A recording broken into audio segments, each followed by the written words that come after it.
Target salute guys, आज हम class 6 geography का चैप्टर 7 करने जा रहे हैं, आवर कंट्री इंडिया। ये एक बहुत ही इंटरेस्टिंग चैप्टर है और कॉम्पिटिटिव एग्जाम्स और स्कूल एग्जाम के पॉइंट ऑफ व्यू से ये बहुत ज्यादा इंपॉर्टेंट है। इसमें से इतने क्वेश्चंस बन सकते हैं कि आप सोच भी नहीं सकते।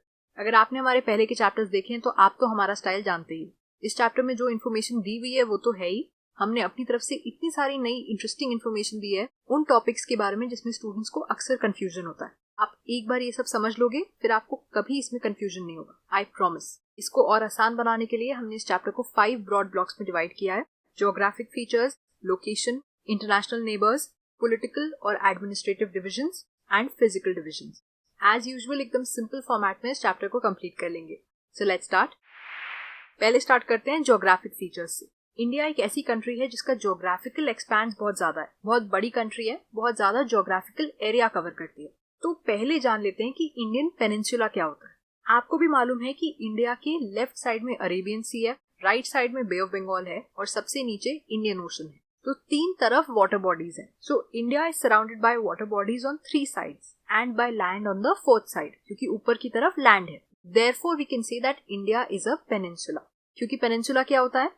A piece of land that is surrounded by water on 3 sides। लेकिन आपको भी मालूम है हम कोई चीज करते हैं तो उसको थोड़ा सा हटके करते हैं, डिटेल में करते हैं, परफेक्शन से करते हैं। तो ये डेफिनेशन तो आपकी बुक में दी है, लेकिन थोड़ा सा एक्स्ट्रा बता के हम इसको इतना क्लियर कर देते हैं कि आपकी सारी कंफ्यूजन हट जाएगी।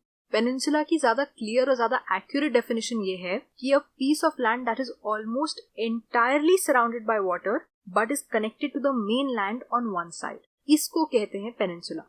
आप इन पिक्चर्स में देख सकते हो कि अगर हम पुरानी वाली डेफिनेशन फॉलो करते 3 साइड्स वाटर 1 साइड लैंड, तो इनमें से काफी पिक्चर्स में वो क्लियर नहीं हो रहा था, तो आप नहीं समझ पाते कि ये पेनिनसुला है। लेकिन इस डेफिनेशन से कि हर तरफ से वाटर से सराउंडेड है पर एक तरफ से लैंड से कनेक्टेड जरूर होगा, इससे आपको समझ में आ रहा है कि हाँ ये भी पेनिनसुलाज हैं।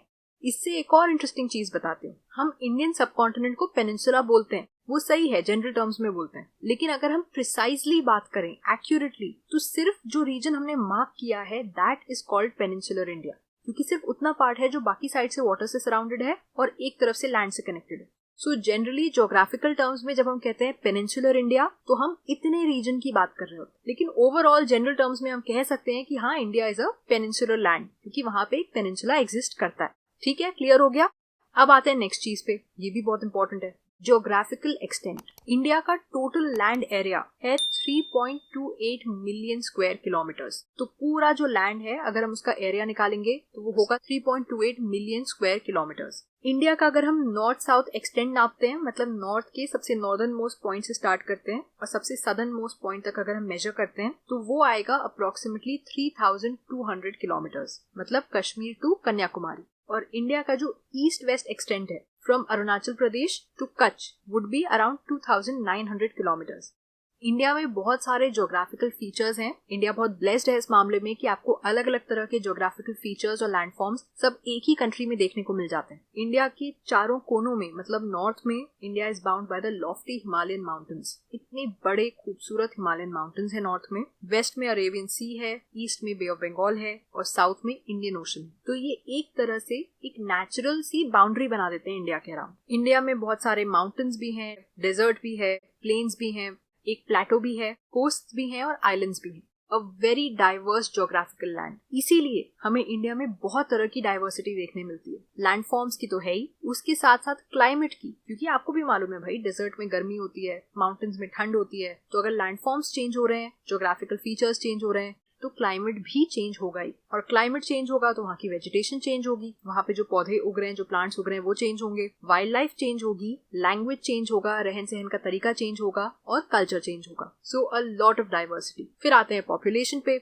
इंडिया की पॉपुलेशन जो है वो 2011 के सेंसस के हिसाब से मोर देन 120 करोड़ थी। And India is the second most populous country in the world after China. मतलब पूरे वर्ल्ड में अगर हर कंट्री की पॉपुलेशन मिलाई जाए तो वर्ल्ड की सबसे ज्यादा पॉपुलेशन वाली कंट्री है चाइना, जहाँ पे सबसे ज्यादा लोग रहते हैं, और सेकंड सबसे ज्यादा पॉपुलेशन वाली कंट्री है इंडिया। लेकिन ये जो आपकी बुक में डेटा दिया है ये 2011 का दिया हुआ है, तो हमें लगा कि ये थोड़ा सा पुराना हो गया है। और आप अगर अभी एग्जाम्स के लिए प्रिपेयर कर रहे हो, स्पेशली कॉम्पिटिटिव एग्जाम्स के लिए, तो आप latest data, latest information deserve करते हो। तो हमने अपनी तरफ से रिसर्च करी और ये रहा डेटा आपके लिए। जो यूनिक आइडेंटिफिकेशन आधार है इंडिया का, उसके हिसाब से मई 2020 में इंडिया की जो पॉपुलेशन थी दैट वाज अराउंड 138 करोड़। ठीक है, तो अगर आप अभी एग्जाम के लिए प्रिपेयर कर रहे हो तो मोस्ट प्रोबेबली अगर क्वेश्चन आया तो ये नंबर आपको वहां देखने मिलेगा, ना कि 2011 वाला। इसी के साथ आते हैं हम नेक्स्ट पार्ट पे, विच इज लोकेशन।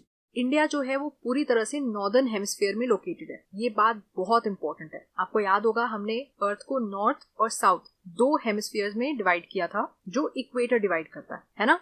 तो India is located in the northern hemisphere.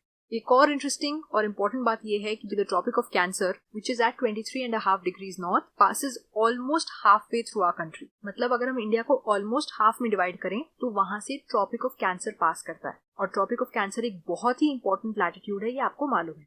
India की जो सदर्न मोस्ट टिप का लैटिट्यूड है that is at 8 degrees and 4 minutes north, और जो सबसे नॉर्दर्न मोस्ट लैटिट्यूड है जो इंडिया को टच करता है that is 37 degrees and 6 minutes north. तो ये हो गया इंडिया का लैटिट्यूडनल एक्सटेंट। इंडिया इन दो लैटिट्यूड्स के बीच में लाई करता है। अब अगर हमें वेस्ट और ईस्ट निकालना है तो उसके लिए क्या पता करेंगे? लॉन्गिट्यूड्स। इंडिया जो है वो 68 डिग्रीज 7 मिनट्स ईस्ट लॉन्गिट्यूड से 97 डिग्रीज 25 मिनट्स ईस्ट लॉन्गिट्यूड तक एक्सटेंड करता है। So this is the longitudinal extent of India. इसका मतलब इंडिया इन दो लॉन्गिट्यूड्स के बीच में लाई करता है। अब इसी चैप्टर में क्वेश्चन पूछा था कि अगर हम वर्ल्ड को ईस्टर्न और वेस्टर्न हेमिस्फीयर में डिवाइड कर भी दें तो इंडिया कौन से हेमिस्फीयर में लाई करेगा, ईस्टर्न या वेस्टर्न? आपको क्या लगता है क्या होगा आंसर? बहुत ही सिंपल आंसर है। आप देख सकते हो जो दोनों लॉन्गिट्यूड्स हैं वो दोनों के बाद में क्या लिखा हुआ है? East. 68 degrees 7 minutes east and 97 degrees 25 minutes east. क्योंकि दोनों लॉन्गिट्यूड्स ईस्ट में लाई करते हैं सो इंडिया पूरी तरह से ईस्ट में लाई करता है। ठीक है, वेरी इजी सो फार। अब हम आते हैं बहुत ही ज्यादा इंपॉर्टेंट चीज पे, लॉन्गिट्यूड्स एंड लोकल टाइम। इसमें स्टूडेंट्स को बहुत ज्यादा कंफ्यूजन होता है। हमने पहले के चैप्टर्स में भी लोकल टाइम को जितना सिंप्लीफाई हो सकता है उतना आपके लिए किया था। आज हो सकता है कि आपको और ज्यादा क्लियर हो जाए। ठीक है, so be prepared for it. India का जो लॉन्गिट्यूडनल एक्सटेंट है वो 29 डिग्रीज है। ये आपके चैप्टर में एज इट इज लिखा हुआ है, लेकिन हमें मालूम है कि बहुत सारे स्टूडेंट्स को इसमें प्रॉब्लम होती है कि ये नंबर कहाँ से आया, कैसे मालूम पड़ा 29 डिग्रीज है, क्या सिर्फ रटना पड़ेगा? नहीं जी, रटना नहीं पड़ेगा। लॉन्गिट्यूडनल एक्सटेंट मैं आपको फिर से समझा देती हूँ कि क्या होता है मैथमेटिकल वे में। बहुत सिंपल है, how to calculate the longitudinal extent of a place. इसके बाद आप चैंपियन बन जाओ। हम टारगेट ट्रेजर के अंडर में आपको बता देते हैं कि लॉन्गिट्यूडनल एक्सटेंट का मतलब होता है difference between the longitudes of that place. तो उस जगह के जो भी लॉन्गिट्यूड्स हैं अगर हम उनके बीच का जो डिफरेंस है वो कैलकुलेट कर लें तो हमें उस जगह का लॉन्गिट्यूडनल एक्सटेंट मिल जाएगा। फॉर एग्जाम्पल हम इंडिया का लॉन्गिट्यूडनल एक्सटेंट निकालते हैं। आपको इंडिया की लॉन्गिट्यूड्स मालूम है, हमने अभी पढ़े थे।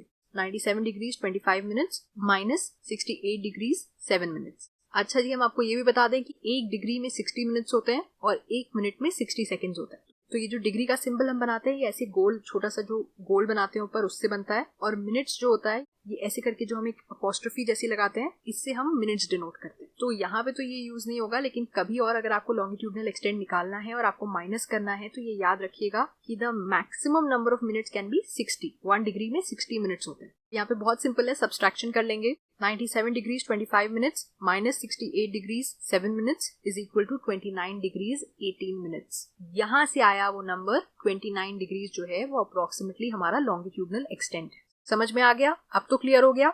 तो इसका मतलब हम कह सकते हैं कि इन दोनों जगहों के बीच में जो इंडिया का लॉन्गिट्यूडनल एक्सटेंट है, तो जो दोनों कोने की जगह है इंडिया की, उसके बीच में एक बहुत ही ज्यादा लोकल टाइम डिफरेंस होगा। ये स्टेटमेंट भी डायरेक्टली बुक में लिखा हुआ है। कैसे होगा, कौन बताएगा? चलिए मेरे साथ कैलकुलेट करिए, तुरंत ही क्लियर हो जाएगा। हमें पहले के चैप्टर से मालूम है कि for every 1 degree longitude change 4 minutes का डिफरेंस आता है। इसका मतलब क्या है इस स्टेटमेंट का? कंफ्यूज बिल्कुल नहीं होना है। इसका मतलब है कि ये एक लॉन्गिट्यूड है, ये दूसरा लॉन्गिट्यूड है। ए और बी मान लेते हैं। अगर मैं ए लॉन्गिट्यूड से बी लॉन्गिट्यूड तक चल के जा रही हूँ और दोनों के बीच में 1 डिग्री का डिफरेंस है बस, मतलब ये अगर 1 डिग्री है तो ये 2 डिग्री है। ठीक है, तो इन दोनों के बीच का जो टाइम है, एक्चुअल ज्योग्राफिक टाइम, उसके बीच में 4 मिनट्स का डिफरेंस होगा। मतलब जब मैं बी पे खड़ी हूँ, बी लॉन्गिट्यूड पे खड़ी हूँ, तो वहां पे अगर 12 o'clock हो रहा है, एग्जैक्ट 12, तो जो ए है वहां पे 4 मिनट का डिफरेंस आ रहा होगा। अब मैंने आपको बताया था कि ईस्ट और वेस्ट पे डिपेंड करता है कि डिफरेंस हम ऐड करेंगे या सब्ट्रैक्ट करेंगे। मतलब अगर ए जो है वो लेफ्ट पे है, मतलब वेस्ट पे है, तो हम माइनस करेंगे क्योंकि वेस्ट टाइम में पीछे चलता है। तो अगर यहाँ 12 बज रहे हैं, एग्जैक्ट 12, तो यहाँ पे हो रहा होगा 11:56, मतलब 4 मिनट कम, सब्ट्रैक्ट कर दिया। अगर यही ए बी के राइट में होता, मतलब ईस्ट में होता, तो हम 4 मिनट ऐड कर देते और यहाँ पे हो जाता 12:04। ये ज्योग्राफिक टाइम, जो असलियत में टाइम होना चाहिए वहां पे। इंडिया में आपको समझ में आ गया, अब 29 डिग्रीज लॉन्गिट्यूडनल एक्सटेंट है, मतलब इंडिया के जो 2 कोने हैं, अरुणाचल प्रदेश और कच्छ, उनके बीच में मैक्सिमम 29 डिग्रीज का डिफरेंस आ रहा है। 29 डिग्रीज का डिफरेंस मतलब एक्चुअल टाइम में कितना डिफरेंस, हर डिग्री पे 4 मिनट्स, तो ये 4 minutes plus 4 minutes plus 4 minutes करते करते 29 into 4 is equal to 116 minutes. तो एक्चुअल अगर हम टाइम लेंगे तो अरुणाचल प्रदेश में जो भी टाइम हो रहा होगा, कच्छ में उससे 116 मिनट्स पीछे चल रहा होगा टाइम, ऑलमोस्ट 2 आवर्स, मतलब 2 घंटे। तो इसका ये मतलब हुआ कि जो सन है वो अरुणाचल प्रदेश में ऑलमोस्ट 2 घंटे पहले उगता है दैन कच्छ एक्चुअली। लेकिन एज ह्यूमंस हम काफी सारी चीजें अपनी कन्वीनियंस के हिसाब से मॉडिफाई करते हैं। तो अगर ऐसे हर डिग्री ट्रैवल करने पे टाइम चेंज होता रहेगा 4-4 मिनट, तो सबको बहुत प्रॉब्लम होगी, क्योंकि पूरे इंडिया में सोचो इतने सारे डिग्रीज चेंज हो रहे हैं, तो एट एवरी डिग्री आपका टाइम चेंज हो जाएगा। ना ट्रेन चल पाएगी, ना फ्लाइट चल पाएगी, ना आप चल पाओगे। किसी को कोई और टाइम दिया और वो किसी और टाइम पे पहुंचा, क्योंकि वो अपने टाइम के हिसाब से आ रहा है ना। तो हम लोग क्या करते हैं, पूरा वर्ल्ड क्या करता है, हर कंट्री जो है वो स्टैंडर्ड मेरिडियंस बना देती है कि इतने सारे मेरिडियंस, इतने सारे लॉन्गिट्यूड्स में कोई एक लॉन्गिट्यूड सिलेक्ट कर लेती है और कहती है कि इसका जो टाइम है वो पूरी कंट्री फॉलो करेगी या ये रीजन फॉलो करे। तो इंडिया में सिर्फ एक ही स्टैंडर्ड मेरिडियन है, कुछ कुछ कंट्रीज में एक से ज्यादा होते हैं, क्योंकि वो कंट्रीज बहुत बड़ी होती है। तो वो लोग डिसाइड कर लेते हैं कि इतना रीजन ये वाला स्टैंडर्ड मेरिडियन फॉलो करेगा, इतना रीजन इस वाले लॉन्गिट्यूड का टाइम फॉलो करेगा, एंड सो ऑन। तो ये हम अपनी कन्वीनियंस के लिए करते हैं। लेकिन अगर आप एक्चुअल टाइम देखोगे तो हर डिग्री पे अलग टाइम हो रहा होता है, लेकिन हम उसको मानते नहीं है। हम एक ही लॉन्गिट्यूड का टाइम स्टैंडर्ड टाइम मान लेते हैं उस पूरे रीजन या उस पूरी कंट्री के लिए। तो अब इसी चीज को इंडिया में देखते हैं, क्योंकि इंडिया में भी एक स्टैंडर्ड मेरिडियन है जिसका टाइम पूरी कंट्री फॉलो करती है। तो भले ही सन जो है वो बाद में उगे गुजरात में, लेकिन जिस टाइम पे अरुणाचल प्रदेश में 5 बज रहे होते हैं, सेम टाइम पे गुजरात में भी 5 बज रहे होते हैं, because we all follow the same standard meridian. और ये स्टैंडर्ड मेरिडियन कौन सा लिया है हमने, 82.5 डिग्रीज ईस्ट। इस लॉन्गिट्यूड का local time is considered the local time for the entire country. ये इंडिया का स्टैंडर्ड टाइम माना जाता है और पूरे इंडिया में यही टाइम फॉलो किया जाता है जो इस लॉन्गिट्यूड का होता है, 82 डिग्रीज एंड 30 मिनट्स ईस्ट। इसीलिए इस मेरिडियन को हम स्टैंडर्ड मेरिडियन ऑफ इंडिया कहते हैं। इंटरनेशनल नेबर्स, ऐसी 7 कंट्रीज हैं जो इंडिया के साथ अपना लैंड बॉर्डर शेयर करती है। जैसा कि मैंने आपको पहले भी बताया था, ये chapter competitive exams point of view से और school exam point of view से बहुत ज्यादा इंपॉर्टेंट है। इससे बहुत सारे क्वेश्चंस बन सकते हैं, जिसमें से एक ये भी है। आपको ये बात मालूम होनी चाहिए कि India shares it's land border with 7 countries. और ये कंट्रीज कौन कौन सी हैं? Afghanistan, Bangladesh, Bhutan, China, Myanmar, Nepal and Pakistan. इनको यहाँ हमने अल्फाबेटिकल ऑर्डर में लिखा हुआ है और ये 7 कंट्रीज अपना लैंड बॉर्डर इंडिया के साथ शेयर करती हैं। और इन 7 कंट्रीज में से कौन कौन सी कंट्री लैंडलॉक्ड है, ये बताइए। चलिए, कितनों को मालूम है?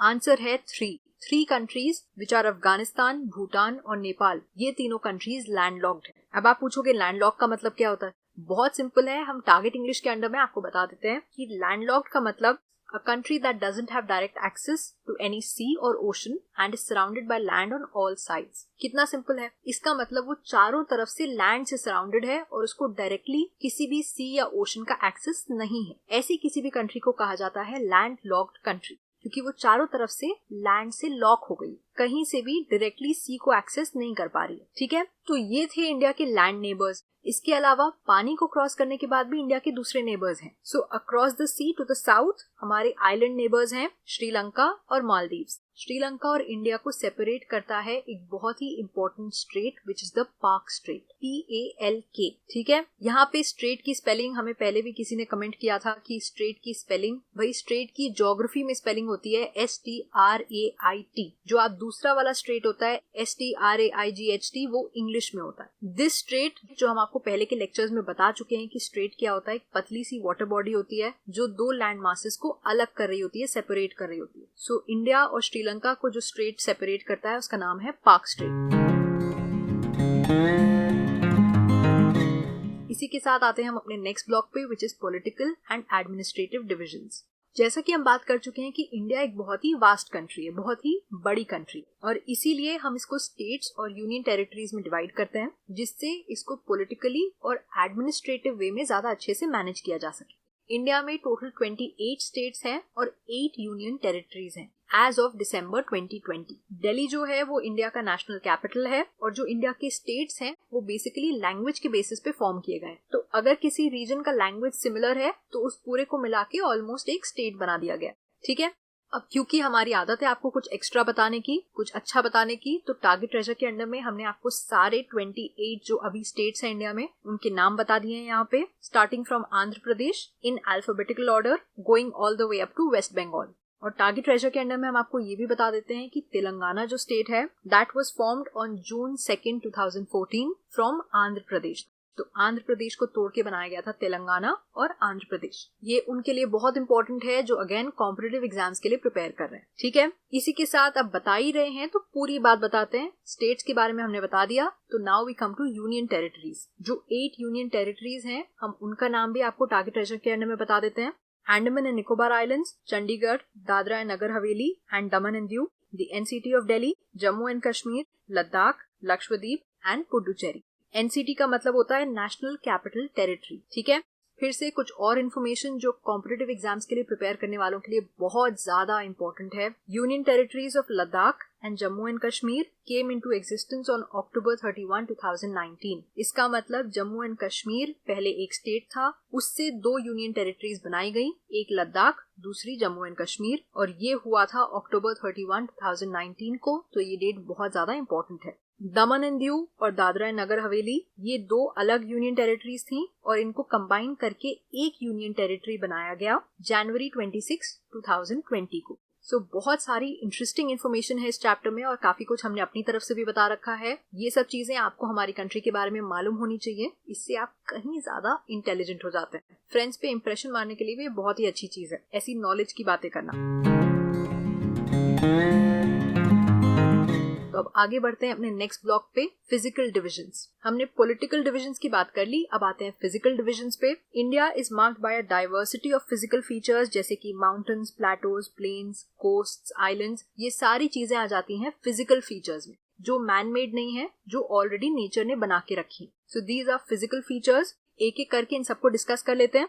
स्टार्ट करते हैं हिमालय से। जो वर्ड हिमालय है this comes from him plus आलय, जिसका मतलब होता है द अबोर्ड ऑफ स्नो। हो सकता है काफी लोग को मालूम हो, हिम का मतलब होता है स्नो और आलय का मतलब होता है रहने की जगह। ठीक है, जहाँ पे कोई रहता है, प्लेस ऑफ रेसिडेंस। तो हिम प्लस आलय से बन गया हिमालय, जिसका मतलब होता है द अबोर्ड ऑफ स्नो या the place of residence of snow.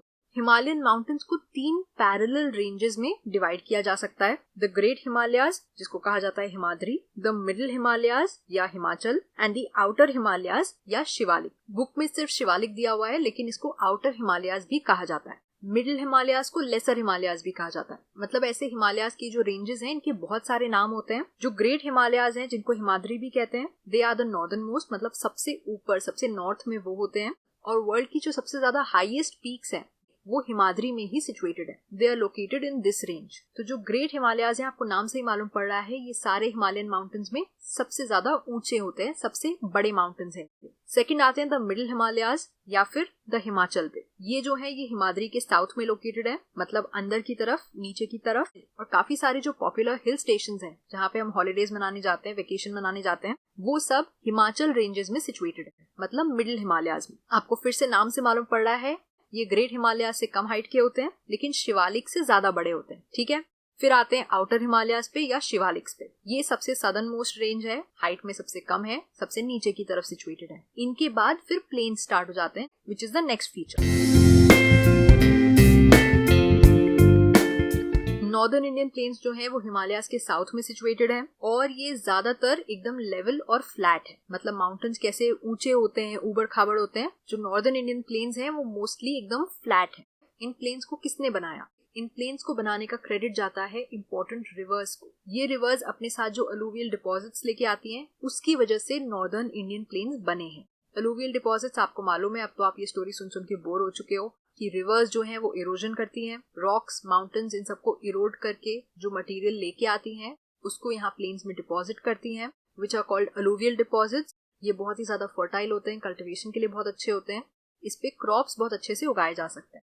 तो कौन सी रिवर्स ने अपना कॉन्ट्रीब्यूशन दिया इन प्लेन्स को बनाने में? 3 इंपॉर्टेंट रिवर्स, इंडस, गंगा और ब्रह्मपुत्र, एंड इनकी ट्रिब्यूटरीज, उनको नहीं भूलना है। ट्रिब्यूटरी क्या होती है आप जानते हो, कि हम पहले भी डिस्कस कर चुके हैं। एक ऐसी रिवर या स्ट्रीम जो अपना पानी एक और ज्यादा बड़ी या मेन रिवर को कंट्रीब्यूट कर रही होती है, अपना सारा पानी उस मेन रिवर में जाके मिला दे रही होती है, उसको हम कहते हैं ट्रिब्यूटरी। तो इंडस, गंगा और ब्रह्मपुत्र एंड देयर ट्रिब्यूटरीज, इन सब के लाए हुए अलुवियल डिपॉजिट से नॉर्दर्न इंडियन प्लेन्स बनके तैयार हुए हैं। And this land is very fertile and perfect for cultivation. और इन सारे रीजंस की वजह से ये प्लेन्स जो है यहाँ पे बहुत सारे लोग रहते हैं। आप आसानी से क्रॉप्स उगा सकते हो, वाटर अवेलेबल है क्योंकि रिवर्स है इतनी सारी, एकदम फ्लैट लैंड है, तो रहना, ट्रांसपोर्टेशन, घर बिल्ड करना ये सब भी आसान होता है। एंड दैट इज वाई इन सारे बेनिफिट्स की वजह से बहुत सारे लोग नॉर्दर्न इंडियन प्लेन्स में रहते हैं। It has a high concentration of population. The great Indian desert, ये एक और इम्पोर्टेंट फिजिकल फीचर है इंडिया का, और ये इंडिया के वेस्टर्न हिस्से में पाया जाता है। एज यूजुअल जैसे डेजर्ट्स होते हैं, this area is dry, hot and Sandy. बहुत ही कम वेजिटेशन है यहाँ पे, बहुत ज्यादा गर्मी होती है, बारिश ज्यादा नहीं होती, पानी की कमी है और ज्यादा प्लांट्स भी नहीं पाए जाते हैं। So the great Indian desert is found in the western part of India. फिर इसके बाद आते हैं हम पेनिनसुलर प्लेटो पे।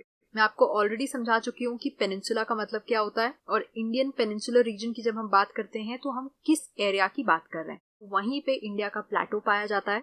सो the peninsular plateau lies to the south of the northern plains. मतलब यहाँ पे आपको नॉर्दर्न प्लेन्स दिख रहे हैं, उसके नीचे का जो रीजन है सदर्न रीजन, वहाँ पे पेनिनसुलर प्लेटो सिचुएटेड है। इसके फीचर्स क्या क्या है? सबसे पहली बात, ये शेप में ऑलमोस्ट ट्रायंगुलर है, मतलब इसका ट्रायंगल जैसा शेप है।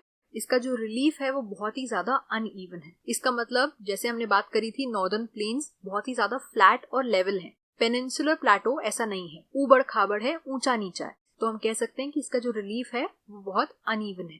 ये एक ऐसा रीजन है जहाँ पे बहुत सारे हिल रेंजेस और वैलीज हैं, जैसे कि अरावली हिल्स, विंध्यास, सतपुरास, इस टाइप के बहुत सारे जो हिल्स हैं और वैलीज हैं, ये सब पेनिनसुलर प्लेटो में ही पाए जाते हैं। तो मतलब it is a plateau region, लेकिन यहाँ पे हिल्स और वैलीज भी पाए जाते हैं। और एक और बहुत ज्यादा इंपॉर्टेंट बात है कि the plateau is very rich in minerals, जैसे कि कोल और आयरन ओर। इसीलिए यहाँ पे माइनिंग बहुत ज्यादा होती है। ऐसे जितने भी मिनरल्स हैं वो इस प्लेटो रीजन में पाए जाते हैं और यहीं से उनकी माइनिंग करी जाती है। अब जो दो हिल्स हमने मेंशन किए थे, अरावली और विंध्यास और सतपुरास, उनके बारे में थोड़ा सा जान लेते हैं। ये जो पेनिनसुलर प्लेटो है, इसका नॉर्थ वेस्टर्न जो बॉर्डर है, that is made up by the Aravalli hills. तो नॉर्थ आप जानते हो और वेस्ट आप जानते हो, तो अगर हम नॉर्थ वेस्ट बोलेंगे तो नॉर्थ और वेस्ट डायरेक्शन के बीच का जो डायरेक्शन होगा that is called north west. तो पेनिनसुलर प्लेटो के नॉर्थ वेस्ट पार्ट में जो बॉर्डर है, उस बॉर्डर को बनाता है Aravalli hills. And these are one of the oldest ranges in the world. ये हम पिछले चैप्टर में पढ़ चुके हैं।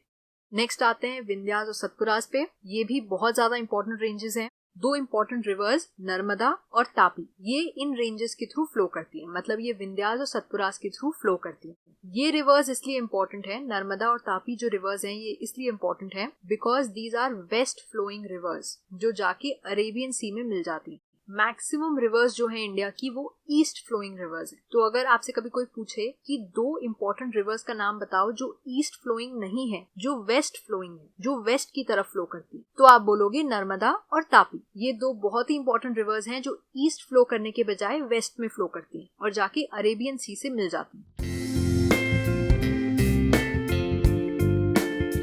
फिर आते हैं हम अपने नेक्स्ट फिजिकल फीचर पे, वेस्टर्न और ईस्टर्न घाट्स। जो वेस्टर्न घाट्स है ऑब्वियसली वो वेस्ट साइड में सिचुएटेड है और ईस्टर्न घाट्स ईस्ट साइड में। ये तो एकदम ऑब्वियस कॉमन सेंस की बात है।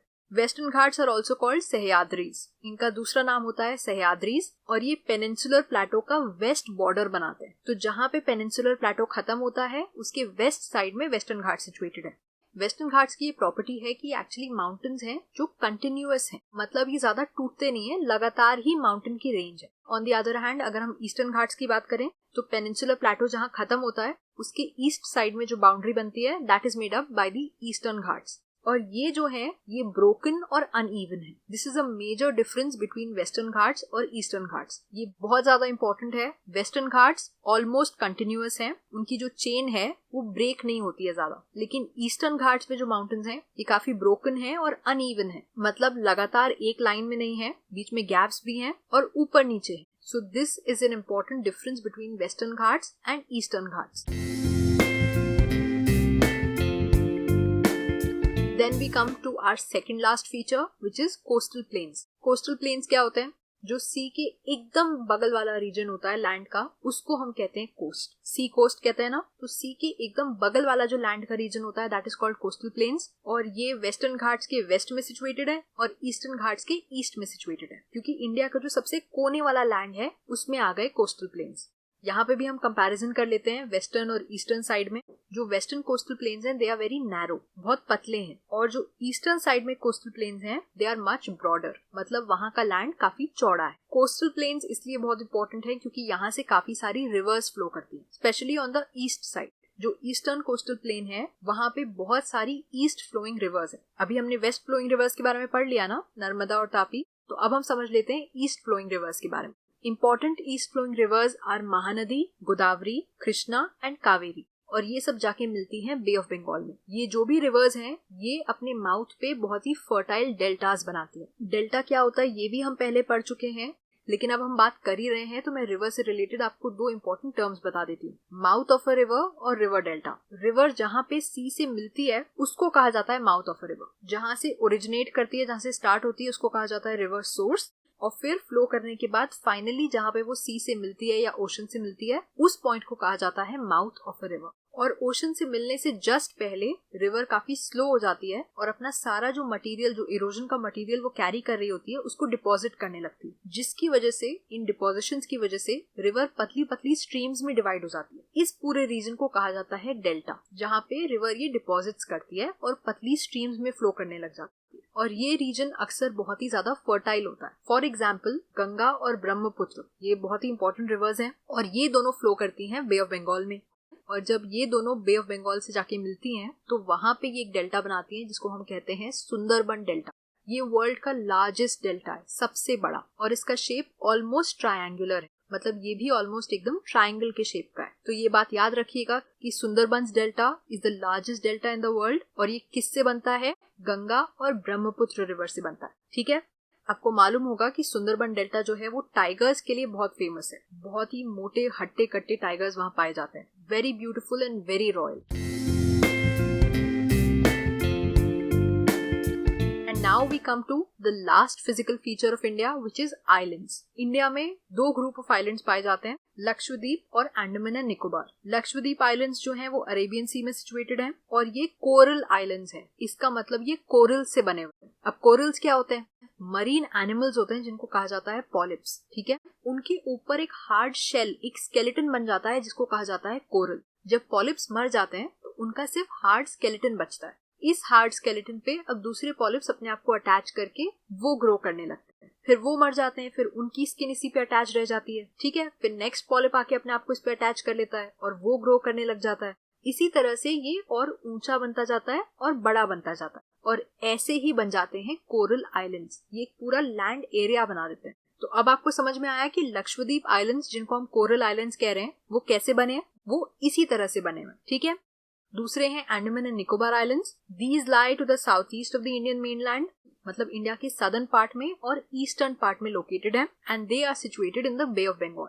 अब इन आइलैंड्स की बात उठी है तो एक और इम्पोर्टेंट प्रॉब्लम है जो इन आइलैंड्स को फेस करनी पड़ी थी 2004 में. 2004 में एक मेजर सुनामी ने इंडिया को हिट किया था. और सुनामी क्या होता है? बहुत बड़ी सी वेव्स होती हैं जो अगर सी फ्लोर में, मतलब जो सी का बेस है, ओशन फ्लोर या सी फ्लोर, अगर वहां पे अर्थक्वेक आता है तो उसकी वजह से सुनामी जनरेट होती है. मतलब अर्थक्वेक जब आता है तो उसकी वजह से बहुत सारी एनर्जी रिलीज होती है सी फ्लोर में, और उस एनर्जी की वजह से सी की बहुत बड़ी वेव्स लैंड पे आ जाती है, बहुत ज्यादा डिस्ट्रक्शन कॉज करती है.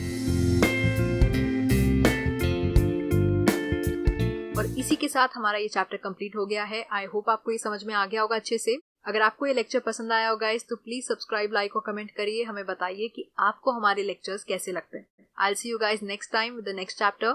तब तक के लिए stay safe and study well. Bye bye.